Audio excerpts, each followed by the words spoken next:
Nama saya Sumijo, salah satu petani kopi yang ada di Kabupaten Sleman, lereng Merapi ini. Saya tergabung dalam kelompok tani Cipto Makmur Padukuhan Petung Kabupaten Jangkringan. Terus kemudian di koperasi saya sebagai ketua. Jadi seperti yang saya sampaikan sebelumnya, kami ingin membangun perkopian di Kabupaten Sleman ini dari hulu sampai hilir. Salah satu upaya yang kami lakukan secara pribadi untuk hulu hilir itu, yaitu kami usaha di perkedaian atau kedai kopi. Kami beri nama Warung Kopi Merapi. Jadi Warung Kopi Merapi itu sudah kami bangun sebelum erupsi Merapi 2010. Cuman belum sempat kami buka, udah kena erupsi Merapi 2010 duluan, hancur kena material erupsi. Terus kemudian tahun 2012 kami sambil nanam kopi kembali. Cuman kalau nanam kopi itu kan sekitar 3 tahun nanti baru bisa dipanen. Padahal untuk rumah tangga itu kan butuh makan setiap hari.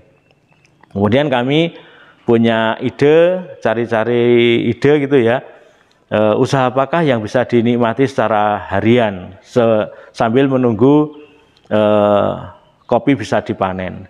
Waktu itu saya punya ide membangun lagi warung kopi yang sudah ada di area Warung Kopi Merapi itu. Awalnya kami juga bingung mau buat usaha karena modalnya dari mana, kemudian teknik penyeduhannya bagaimana, kami waktu itu bingung. Cuman kami berupaya, di samping punya tabungan yang tidak terlalu banyak, kami juga pinjam uang ke teman saya sekitar 3 juta. Terus akhirnya kami bangun warungnya, karena biar murah bahan bangunannya, kami memakai puing-puing bekas rumah kami yang kena erupsi 2010. Terus kemudian wujudlah warung yang waktu itu masih kecil, kayak gubuk reok gitu ya. Itu awal-awal kapasitas tempat duduknya sekitar 8 orang. Alhamdulillah Allah Subhanahu wa taala menjatah warungnya mulai semakin ramai. Terus kemudian kami mulai berani pinjam uang yang lebih banyak. Waktu itu kami pinjam uang 10 juta. Nah, setelah itu kami upayakan dari warung tidak semua kami pakai untuk kebutuhan sehari-hari.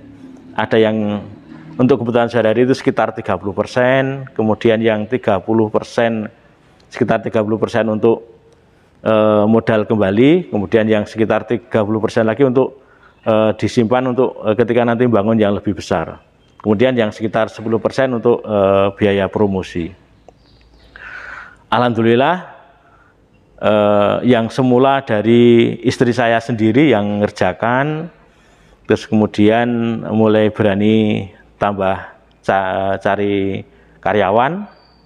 Untuk saat ini karyawannya ya sekitar 25 orang. Terus untuk kapasitas tempat duduk untuk saat ini sekitar 300-an tempat duduk. Jadi Kopi Merapi ini alhamdulillah banyak mulai peminatnya. Banyak yang bilang khas gitu ya. Nah, prediksi kami cita rasa Kopi Merapi ini banyak terpengaruh oleh abu vulkanik Merapi, sehingga barangkali tidak dijumpai cita rasanya seperti di daerah lain yang tidak ada pengaruh abu vulkanik gunung itu ya. Kemudian para petani kopi mengupayakan tanaman kopi atau budidaya kopinya dengan alami, dengan organik. Walaupun kami belum punya sertifikasi organik, tapi kami mengupayakannya sudah dengan budidaya secara organik.